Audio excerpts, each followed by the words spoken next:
कहते हैं कि वक्त कैसा भी हो गुजर जाता है, ना हम उसे रोक सकते हैं और ना ही उसे वापस ला सकते हैं। वक्त अच्छा हो या फिर बुरा हो, वो आज नहीं तो कल गुजर ही जाएगा। उसी तरह हमारी ज़िंदगी में जो परेशानियां आती हैं वो भी कुछ ऐसी ही होती हैं। वो आज नहीं तो कल निकल ही जाती हैं। लेकिन जब हम परेशानियों में होते हैं तो हम ये बात भूल जाते हैं कि आज नहीं तो कल ये परेशानियों वाला समय गुजर ही जाएगा।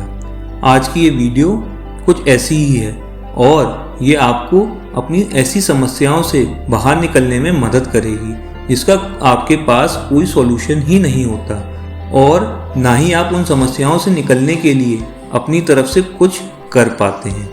और ये वीडियो आपको वक्त की अहमियत और अपनी ज़िंदगी की अहमियत के बारे में बहुत ही अच्छी सीख देगी। तो इस वीडियो को अंत तक जरूर देखें और हाँ, मेरा चैनल सब्सक्राइब और लाइक करना ना भूलें। ये कहानी एक राजा की जिसके पास बहुत सारा सोना चांदी, बड़ा महल और वो हर खुशियाँ थीं जो एक राजा के पास होती हैं। लेकिन मन ही मन वो राजा परेशान रहता था। वो अपनी परेशानी कभी किसी को नहीं बताता। एक दिन राजा अपनी प्रॉब्लम का सॉल्यूशन ढूंढने के लिए साधु के पास गया और उससे जाकर पूछने लगा, गुरुजी, क्या आप मुझे एक ऐसा मंत्र या कोई ऐसी बात बता सकते हैं जो हर वक्त, हर जगह, हर सिचुएशन में मेरे काम आए? कोई ऐसा मंत्र जो मेरे हर सुख दुख और मेरी हार जीत में मेरे काम आए और उस वक्त भी मेरे काम आए जब मेरी हेल्प करने वाला कोई ना हो। राजा की बात सुनकर वह साधु थोड़ा कंफ्यूज हो गया और सोच में पड़ गया। बहुत देर तक सोचने के बाद उन्होंने एक छोटे से कागज में कुछ लिखा और उसे मोड़कर राजा को दे दिया और राजा से बोले, इस मंत्र को तुम जब भी पढ़ना जब तुम्हें सच में ये लगे कि अब कोई और रास्ता नहीं है। साधु की बात मानकर राजा वहां से चले गए और उसने उस कागज को अपनी एक हीरे की अंगूठी में डाल लिया जिसे राजा हमेशा पहना रहता था। राजा अब खुश रहने लगा क्योंकि उसे उसकी परेशानी का एक सॉल्यूशन मिल चुका था।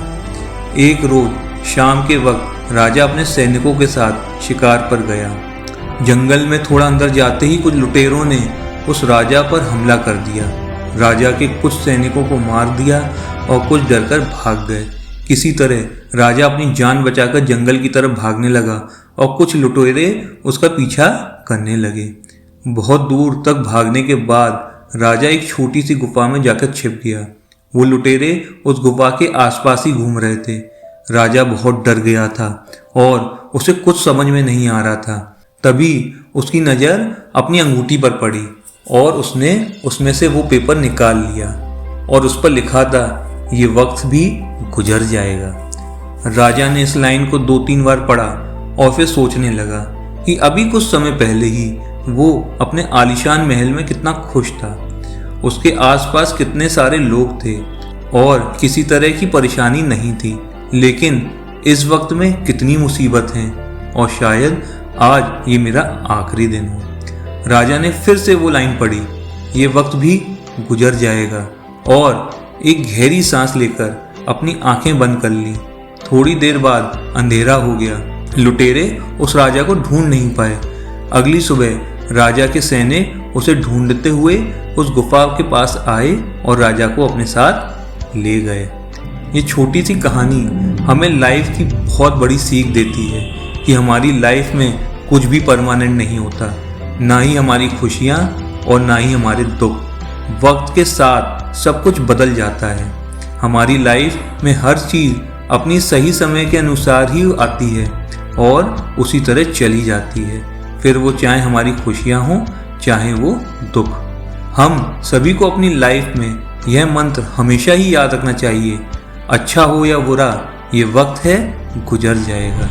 हम इस बात को जितनी अच्छी तरह से समझ लेंगे हमारी लाइफ उतनी ही पॉजिटिव रहेगी। जब हमारी लाइफ में अच्छा वक्त चल रहा होता है तब हम काफ़ी खुश रहते हैं और सोचते हैं कि ये सब कभी एंड नहीं होगा। जब बुरा वक्त हमारी लाइफ में आता है तो हम काफ़ी टेंस और सैड हो जाते हैं और हमें ये लगता है कि मानो अब ये वक्त कभी एंड ही नहीं होगा। लेकिन हम ये बात भूल जाते हैं कि वक्त के साथ सब कुछ बदल जाता है। हमारी प्रॉब्लम हमें बहुत कुछ सिखाती हैं। हम अपनी प्रॉब्लम से कभी भाग नहीं सकते।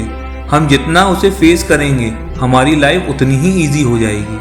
हमें अपनी लाइफ में किसी भी चीज़ का इंतज़ार नहीं करना चाहिए, क्योंकि कोई भी चीज़ रुकती नहीं है। यही वजह है कि हारा हुआ इंसान हमेशा हारा हुआ नहीं रहता। उसी तरह जीता हुआ इंसान भी हमेशा एक जैसा नहीं रहता। अपने अच्छे बुरे वक्त को पूरी तरह से एंजॉय करें और खुद को बुरे वक्त के लिए हमेशा तैयार रखें। यह मानकर चलिए कि वक्त बदलते ही सब कुछ ठीक हो जाएगा और एक दिन आपका भी वक्त जरूर आएगा।